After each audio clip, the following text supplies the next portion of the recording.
स्तुति महिमा ईशु प्रभु जी, गाते आते हैं तुझ पास, जीवन जल के प्यास, एक ही तो है आस, जग निर्माता मुक्तिदाता, जीवन जल देखा,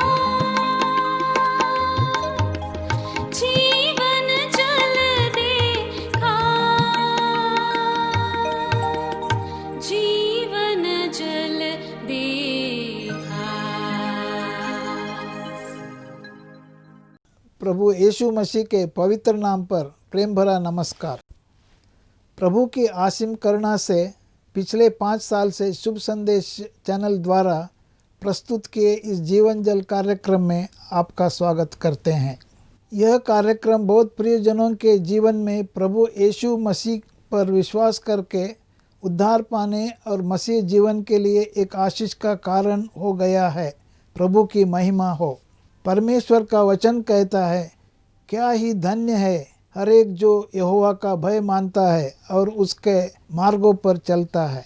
यही इस जीवन जल कार्यक्रम का उद्देश्य है कि आप अपने परिवार के साथ परमेश्वर के वचन में सच्चाई का मार्ग एवं प्रभु यीशु मसीह पर विश्वास के द्वारा सच्चाई का जीवन अनुभव कर सके। आपके और आपके परिवार का उद्धार और आशीष का कारण ठहरे, यही हमारी प्रार्थना है। इस कार्यक्रम का लाभ उठाते हुए आप इस विषय में जरूर अपने पड़ोसी और प्रियजनों के सूचित करें। साथ ही करस्पॉन्डेंट के माध्यम द्वारा मराठी, हिंदी और अंग्रेजी भाषा में बाइबल का अध्ययन भी कर सकते हैं। प्रभु का वचन सुने और आशीष पाए। आमीन। जीवन जल कार्यक्रम देखने वाले सभी दर्शकों को जगत के उद्धारकर्ता प्रभु यीशु मसीह के पवित्र नाम में नमस्कार।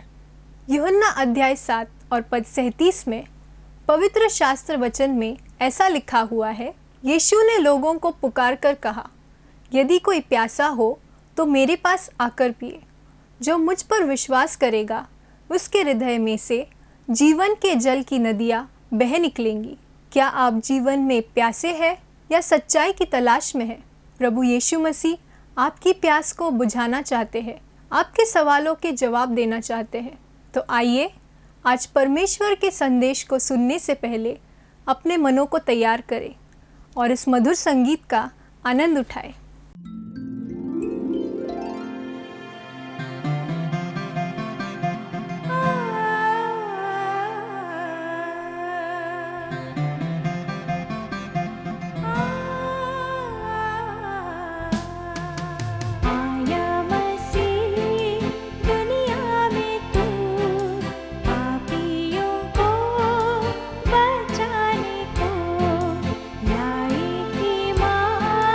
जो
पिता परमेश्वर का धन्यवाद हो कि उसने मुझे और आपको एक और अवसर इस ज़मीन में प्रदान किया कि हम एक साथ जीवन जल के इस कार्यक्रम में शामिल हों और मैं आपको परमेश्वर के वचन से संबोधित कर सकूं। यह परमेश्वर का अनुग्रह है। सो प्रारंभ में ही मैं इस कार्यक्रम में आप सबों का जो दर्शक हैं स्वागत करता हूं और प्रभु यीशु मसीह के मधुर और मीठे और पावन नाम में आप सबों को मेरा अभिनंदन स्वीकार योग्य हो।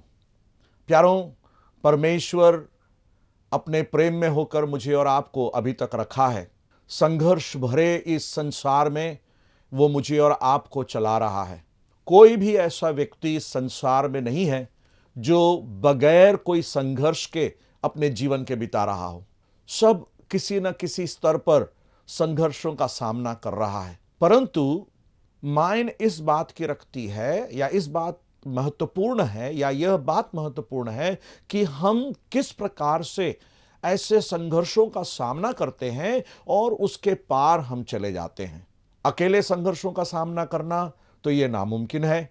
मुझे और आपको किसी न किसी के मदद की आवश्यकता है और वो मददगार ऐसा व्यक्ति होना चाहिए जो उस परिस्थिति के या उस समय के संघर्ष के परे हो या बलवान हो, जो उस संघर्ष का सामना कर सकता हो और मुझे उस संघर्ष से निकाल सकता हो।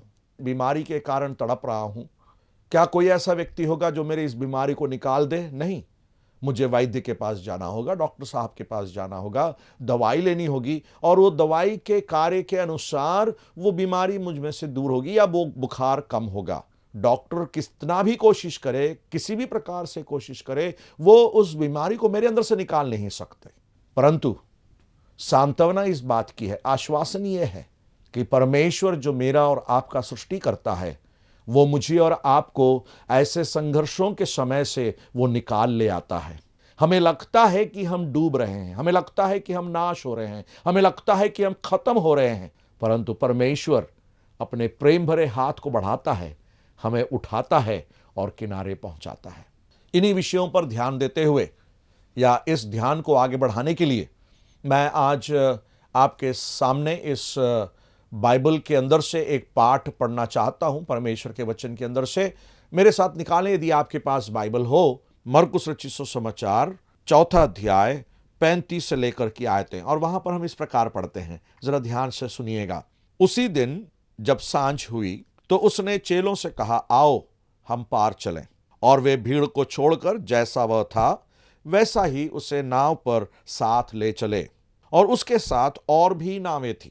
तब बड़ी आंधी आई और लहरें नाव पर यहां तक लगी कि वह पानी से भरी जाती थी, पर वह आप पिछले भाग में गद्दी पर सो रहा था। तब उन्होंने उसे जगाकर उससे कहा, हे गुरु, क्या तुझे चिंता नहीं कि हम नष्ट हुए जाते हैं? तब उसने उठकर आंधी को डांटा और पानी से कहा, शांत रह, थम जा। और आंधी थम गई और बड़ा चैन हो गया। और उनसे कहा, तुम क्यों डरते हो? क्या तुम्हें अब तक विश्वास नहीं? वे बहुत ही डर गए और आपस में बोले, यह कौन है कि आंधी और पानी भी उसकी आज्ञा मानते हैं? एक बड़े सवाल के साथ यह पाठ खत्म होता है, परंतु इस पाठ में जो आश्चर्य कर्म प्रभु यीशु मसीह ने कर दिखाई या उसके शब्दों के अधिकार को जो हम इस आश्चर्य कर्म में देखते हैं, वो इस बात का प्रमाण है कि वो स्वयं इस सृष्टि के रचयिता हैं, वो स्वयं सृष्टि करता है। अगर मेरी आज्ञा को किसी से मनवाना हो, मेरे बोलने की बात को अगर किसी से मनवाना हो, तो निश्चित तौर पे ही मुझे उस व्यक्ति से ऊपर एक अधिकार प्राप्त हुआ होना चाहिए, उस व्यक्ति पर मेरा अधिकार होना चाहिए, नहीं तो वो मेरी बात को नहीं मान सकता। मैं दरख्वास्त दे सकता हूं और मैं अपना काम करवा सकता हूं, वो एक अलग तरीका है, परंतु अधिकार के साथ बोलकर किसी से काम करवाना वह इस बात का प्रमाण है कि मैं उस व्यक्ति पर अधिकार रखता हूं और मेरे जीवन में यह जिम्मेदारी है, यह अधिकार दिया गया है कि मैं उस व्यक्ति से बोलूं। यहां पर प्रभु यीशु मसीह बड़े अधिकार के साथ उस लहर को डांटता है और लहरें थम जाती हैं, आंधी रुक जाती है। प्रभु यीशु मसीह और उसके चेले जो हैं वह हमेशा व्यस्त रहे हैं, लोगों के साथ वार्तालाप करते रहे, चर्चा करते रहे, परमेश्वर के राज्य के संदेश को, उपदेश को लोगों तक यीशु मसीह पहुंचाते रहे अपने चेलों के साथ रहकर। और यहां पर हम 35वें आयत में पढ़ते हैं, उसी दिन जब सांझ हुई। वह कौन सा दिन था? वह दिन था जब बहुत ही व्यस्त कार्यक्रम रहा है, बहुत ही व्यस्त समय रहा है। दिन भर प्रभु यीशु मसीह उपदेश दे रहे थे। लूका रचित सुसमाचार में लूका कहता है और एक दिन, मत्ती रचित सुसमाचार में मत्ती कहता है जब वह नाव पर चढ़े। तो वो दिन को स्पष्ट रूप से प्रकट नहीं करता, परंतु यहां पर मरकुस रचित सुसमाचार में उसी दिन जब दर्शाया गया है, यह वह दिन है जहां पर प्रभु यीशु मसीह ने बहुत सी बातें कही। चौथे अध्याय के शुरू की आयत से वह हम वहां पर पढ़ते हैं, वह फिर झील के किनारे उपदेश देने लगा। दिन भर वह उपदेश दे रहा था, लोगों को दृष्टांतों के द्वारा वह स्वर्ग राज्य के सच्चाइयों को दर्शा रहा था, बता रहा था। और जब शाम हो गई तो यीशु मसीह ने आज्ञा दी। यीशु मसीह ने कहा चलो हम उस पार चलें, हम उस पार चलेंगे। और वे लोग नाव से सवार हो गए। और भी नावें थी, वे सब मिलकर सवार कर रहे थे। प्रभु यीशु मसीह शायद थक गए थे। अब यीशु मसीह का थकान जो है वह इस बात का प्रमाण है कि वो मनुष्य भी रहे हैं। वो मनुष्य थे, एक साधारण मनुष्य का रूप धारण करके वो इस संसार में आए। परंतु जब इस संसार में आए, उस साधारण मनुष्य के रूप में होकर उन्होंने भूख को अनुभव किया, प्यास को अनुभव किया, दर्द को अनुभव किया। और यहां पर हम देखते हैं कि उन्हें नींद आई, वो सोने चले गए।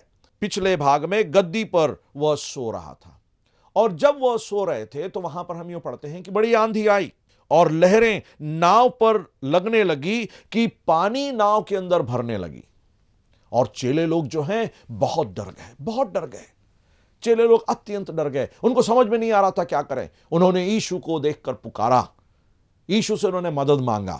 और वो स्वाभाविक है, हम जब तकलीफों में होते हैं हम लोगों से मदद मांगते हैं, वो स्वाभाविक है, हमें भी मदद मांगनी चाहिए। बिना मदद के हम इस संसार में नहीं रह सकते हैं। प्रभु यीशु मसीह से उन्होंने मदद मांगी और प्रभु यीशु मसीह वहां पर हम देखते हैं खड़े होकर शब्द को पुकार कर उन्होंने उठकर आंधी को डांटा। उन्होंने उठकर आंधी को डांटा। ऐसा लगता है जैसे कोई व्यक्ति को वो डांट रहे हो।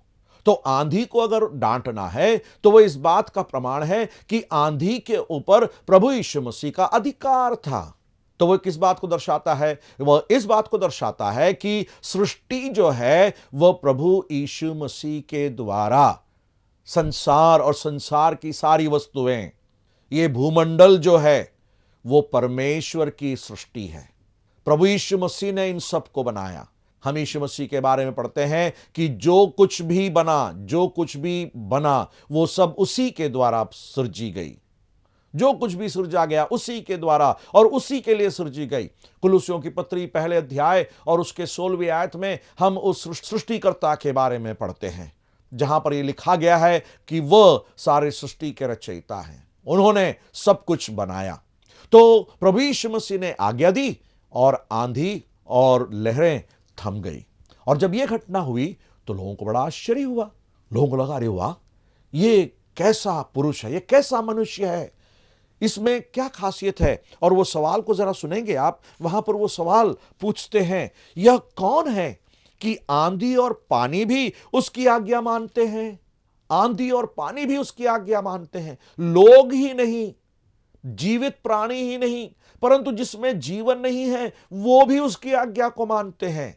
उसका मतलब साफ तरीके से यही रहा, प्रभु यीशु मसीह जब इस संसार में थे वो परमेश्वर भी थे और वो परमेश्वर है, वही एकमात्र परमेश्वर, वही एकमात्र ईश्वर।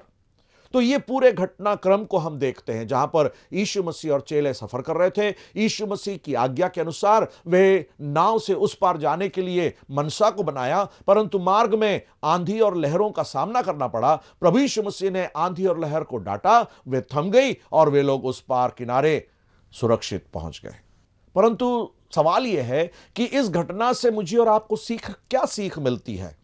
इस घटना को मैंने एक शीर्षक दिया है और वो शीर्षक है संघर्ष के समय एक साया। और ये संघर्ष के समय ये साया जो है ये स्वयं प्रभु यीशु मसीह है। बहुत साल पहले की बात है, बहुत साल पहले की बात है। परमेश्वर के श्रेष्ठ दास चार्ल्स वेस्ली जब संसार में थे उनके सेवा काल के समय किसी के कुछ कहने पर वे बहुत ही निराश हो गए। लोगों ने उनके विषय में कुछ आलोचना की और वे अत्यंत निराश हुए। अपने कमरे में खिड़की के पास, खुले हुए खिड़की के पास वो बैठे हुए हैं।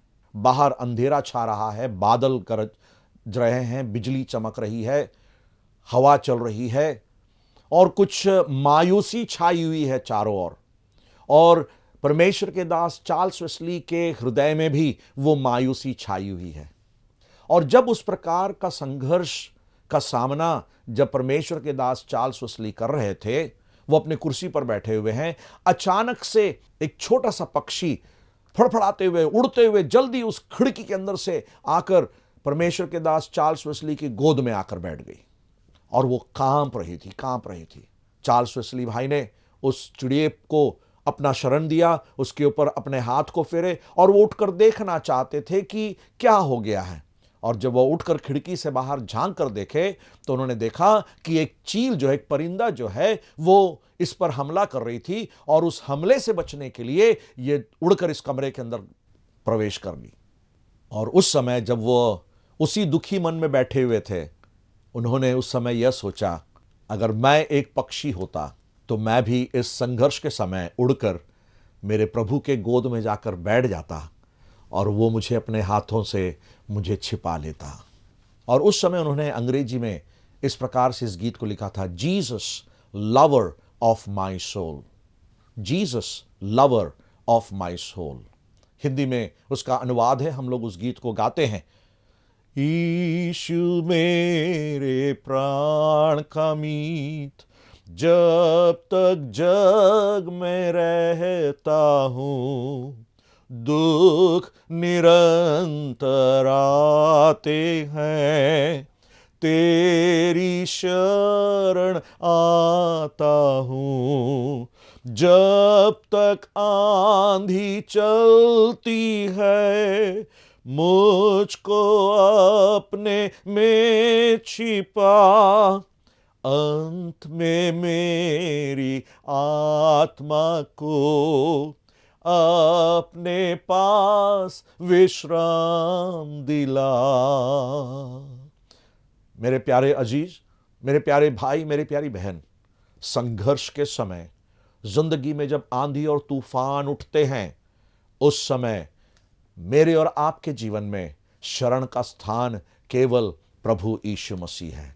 वही मुझे और आपको शरण दे सकता है, वही मुझे और आपको आश्रय दे सकता है। उसके शब्द, उसकी आज्ञा आंधी और लहरों को थमा देती है। उसके बोलने पर आंधी और लहर थम जाते हैं। और इसलिए गीतकार कह रहा है, दुख निरंतर आते हैं, जब तक मैं इस जगत में हूं, जब तक मैं इस संसार में हूं, दुख तो निरंतर आते हैं। और जब दुख निरंतर आते हैं, हे प्रभु यीशु, मैं तेरी शरण में आता हूं, मैं तेरी शरण में आता हूं। जब तक आंधी चलती हो, मुझको अपने में छिपा, मुझको अपने में छिपा। मेरे प्यारे मित्र, मेरे प्यारे भाई, मेरे प्यारी बहन, इस समय जब आप अपने जीवन के संघर्षों से गुजर रहे हैं, आप संघर्षों में से जूझ रहे हैं, परेशानियों से आप गुजर रहे हैं, तकलीफों का सामना आप कर रहे हैं, मैं आपको बताऊं, आपका एकमात्र साया वो केवल और केवल प्रभु यीशु मसीह है, यीशु मसीह है। और इस घटना के अंदर से हम कुछ चंद बिंदुओं पर ध्यान देते हुए हम देखेंगे कि कैसे हम इस संघर्ष के समय उस साये को अनुभव कर सकते हैं, प्रभु यीशु मसीह के उस शरण में हम रह सकते हैं। पहली बात जो मैं आपके सामने जो बात कहना चाहता हूं वो यह है कि मुझे और आपको संघर्ष से छुटकारे या आजादी का अधिकार प्राप्त नहीं हुआ है। मेरे और आपके जीवन में कभी भी यह वादा नहीं किया गया कि मैं और आप संघर्षों का सामना नहीं करेंगे, या दूसरे शब्दों में संघर्ष से स्वतंत्रता मेरे और आपके लिए इंकार किया गया है। हर पुरुष, हर स्त्री जो जन्मा है इस संसार में, वो संघर्ष का सामना करता है और संघर्ष उसके जीवन का भाग है। हम कोई भी उस संघर्ष से स्वतंत्र नहीं हो सकते। हाँ, संघर्ष का जो अलग अलग अनुभव है वो अलग अलग दिशा और अलग अलग तरीके से हो सकता है। अलग अलग लेवल में वो संघर्ष हम सामना कर सकते होंगे या आता होगा, परंतु संघर्ष का आना निश्चय है और यह संघर्ष का सामना मुझे और आपको करना होगा। जिन्होंने यीशु मसीह को अपने जीवन में अनुभव नहीं किया, उनको मैं सावधान कराना चाहता हूं। उनके लिए मैं एक शब्द बोलना चाहता हूं। मेरे प्यारे मित्र, आपके जीवन में जो संघर्ष आ रही है, जो संघर्ष का सामना आप कर रहे हैं, मैं आपको स्पष्ट बताता हूं परमेश्वर के वचन के प्रकाश में, वो इसलिए है क्योंकि आप पाप में अपने जीवन को बिता रहे हैं। पाप की समस्या से आप जूझ रहे हैं। पाप के उस कार्यों में आप लिप्त हो गए हैं और उस कारण से आप अपने जीवन में संघर्ष का सामना कर रहे हैं, संघर्षों का सामना कर रहे हैं। जो नशा करता है उसका परिणाम उसे मिलता है। केवल उसी को नहीं, परंतु सारा परिवार उसके कारण से परेशानी में रहती है। उसकी पत्नी, उसके बच्चे, उसके माँ बाप, वे सब उस परेशानी और संघर्षों से गुजरते हैं। आप अपने समय का सदुपयोग नहीं करना जानते हैं, तो जो कार्य को समय पर करना है वो समय पर आप कर नहीं सकते हैं और उसके कारण से आपको संघर्षों का सामना करना पड़ता है। सबसे पहली बात मैं आपको यह बताना चाहता हूं कि हम में से कोई भी संघर्षों से मुक्त नहीं है। हम सब संघर्षों का सामना करते हैं। कैसे मालूम? उसके 35वीं आयत में लिखा है, मरकुस कहता है, उसी दिन जब सांझ हुई तो उसने चेलों से कहा, आओ हम पार चलें, आओ हम उस पार चलें। तो प्रभु यीशु मसीह की आज्ञा के अनुसार ही चेले लोग उस तरफ जाने के लिए तैयार हुए। प्रभु यीशु मसीह की आज्ञा के अनुसार वे लोग उस पार जाने को तैयार हुए और हम देखते हैं यीशु मसीह की आज्ञा का पालन उन्होंने किया। यीशु मसीह की आज्ञा का पालन करने का मतलब यह नहीं है कि संघर्ष नहीं होंगे। संघर्षों का सामना हमें करना होगा। खास करके आप जो प्रभु यीशु मसीह को ग्रहण किए हैं, प्रभु यीशु मसीह को अपना उद्धारकर्ता और प्रभु होकर ग्रहण किए हैं, आप कदाचित यह ना सोचें कि मैंने यीशु को ग्रहण कर लिया है, मैं परमेश्वर का संतान हूं, तो मेरे जीवन में संघर्ष आएंगे ही नहीं। नहीं, संघर्ष आएंगे। प्रभु यीशु मसीह के पीछे चलना, शिष्यता के लिए जब प्रभु यीशु मसीह का बुलावा है, तो यीशु मसीह स्वयं कहते हैं, यदि कोई मेरे पीछे आना चाहे तो अपने आप को इनकार करे, अपना क्रूस उठाए और मेरे पीछे हो ले। तो क्रूस जो है हमारे जीवन के संघर्षों को दर्शाता है। मुझे और आपको प्रभु यीशु मसीह के पीछे चलने के लिए हमें अपना क्रूस उठाना होगा। और क्रूस के विषय में हम जानते हैं, रोम साम्राज्य में क्रूस जो है मौत को दर्शाता है। क्रूस जो है यहूदियों के लिए एक श्राप है। श्रापित है वो जो खाट पर लटकाया जाता है। यीशु मसीह ने उस श्राप को अपने ऊपर उठा लिया था। संघर्षों से आपको कोई स्वतंत्रता प्राप्त नहीं होगी। संघर्ष आपके जीवन का भाग है। चाहे आप यीशु मसीह की आज्ञा का पालन करें तो भी संघर्ष आपके जीवन का भाग है। तो जब मैं इस संदेश को समाप्त कर रहा हूं, मैं आपको यह स्मरण दिलाना चाहता हूं प्यारे मित्र, कि आपके जीवन में संघर्ष जो है वो उस कार्यों के कारण से है जो आप कर रहे हैं। यदि आप इस संघर्ष में से गुजर कर निकलना चाहते हैं, बचकर निकलना चाहते हैं, या संघर्षों का सामना हिम्मत के साथ करना चाहते हैं, इस यीशु मसीह को आप ग्रहण करें। इस यीशु मसीह को पहचान लें, उससे अपना उद्धारकर्ता और प्रभु होकर ग्रहण कर लें। प्रभु यीशु मसीह कहते हैं कि मैं तुम्हें जीवन देने आया हूं, मैं तुम्हें उद्धार देने आया हूं, मैं तुम्हें बचाने आया हूं। प्रभु यीशु मसीह कहते हैं मैं धर्मियों को नहीं परंतु पापियों का उद्धार करने आया। प्रभु यीशु मसीह पापियों का उद्धार करने आया और आप उनमें से एक हैं। मैं उनमें से एक था, पौलुस उनमें से एक था। इसलिए वो कहता है यह बात सच और हर प्रकार से मानने के योग्य है कि मसीह यीशु पापियों का उद्धार करने जगत में आया। तो प्रभु यीशु मसीह पापियों का उद्धार करता है, वो आपका उद्धार करता है। आप जो भी संघर्ष में आप पड़े हो, मेहरबान परमेश्वर जो है, दयावंत परमेश्वर जो है, अनुग्रहकारी परमेश्वर जो है, वो आपको छुड़ाएगा, बशर्ते आप उस पर विश्वास करेंगे। यीशु मसीह ने भी उस संघर्ष को अनुभव किया। उस क्रूस की वेदना जो उसने सही, जो दर्द उसने उठाया, जो कष्ट उसने झेला, कोड़ों की मार जो उसने सही, मृत्यु जो उसने अनुभव किया, पाप के कारण से जो पाप का दंड, परमेश्वर का क्रोध जो वो अनुभव किया, गाड़ा गया, तीसरे दिन जी उठा और आज भी जीवित है और वह इस योग्य है कि आपको उस पाप के जीवन से छुड़ाए। क्या आप उसके लिए तैयार हैं?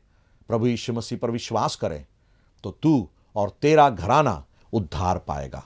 प्रभु यीशु मसीह पर विश्वास कर, पापों की क्षमा को अनुभव कर और परमेश्वर के कहे हुए मार्ग पर चल और देख कैसे आपका जीवन धन्य हो जाएगा। आप अनुभव से जाने कि आपका जीवन धन्य हो जाएगा। प्रार्थना करें। धन्यवाद देते हैं पिता परमेश्वर इस समय के लिए जो दर्शक आज आपके वचन को सुन रहे थे। हर एक मित्र भाई बहन को आपके बुलंद हाथों में सौंपते हैं। जो भी संघर्ष से वे गुजर रहे हैं, प्रभु जी हम आपसे विनती करते हैं कि आप अपनी उपस्थिति को उनके जीवन में दर्ज कराइए और आप इस बात को दर्शाइए कि आप उनके साथ हैं, जिसने कहा मैं तुम्हें कभी ना छोड़ूंगा और ना त्यागूंगा। धन्यवाद आपकी उपस्थिति के लिए, इस समय के लिए धन्यवाद। वचन को आपने आशीषित किया, धन्यवाद। आदर और सम्मान आपको अर्पित करते हैं। यीशु मसीह के मधुर मीठे नाम में मांगते हैं, सुनो ग्रहण कीजिए, आमीन। परमेश्वर आपको आशीष दे। यीशु मसीह के पीछे चलने का अनुग्रह और प्रभु को इस संघर्षों के समय अपने साया होकर अनुभव करने का वह परिस्थिति आपके जीवन में होते रहे, बनी रहे। परमेश्वर आपके जीवन को धन्य बनाए, आमीन। अगर परमेश्वर ने इन वचनों के द्वारा आपसे बात की है और आप इस विषय पर अधिक जानकारी प्राप्त करना चाहते हैं या किसी भी प्रार्थना के विषय को बांटना चाहते हैं तो निस्संदेह हमसे संपर्क करें। हमारा पता Jeevan Jal, Navbhavna building, 422 SVS road, post box number 19161, Prabha Devi, Mumbai 400025। प्रार्थना एवं मुफ्त बाइबल करस्पॉन्डेंस कोर्स के लिए हमें संपर्क करें। अपना नाम और पूरा पता तुरंत SMS करें। Mobile number 7710651115, landline number 02224221842, email ID gospelbroadcast@yahoo.com, web address www.lwgb.org, YouTube address Jeevanjal TV@YouTube। Jeevanjal कार्यक्रम को हर सोमवार और बुधवार शाम 6:30 बजे और हर शनिवार रात 9 बजे आप इसी चैनल पर देख सकते हैं और living waters English programme good news channel पर हर शुक्रवार शाम 6:30 बजे देख सकते हैं। धन्यवाद।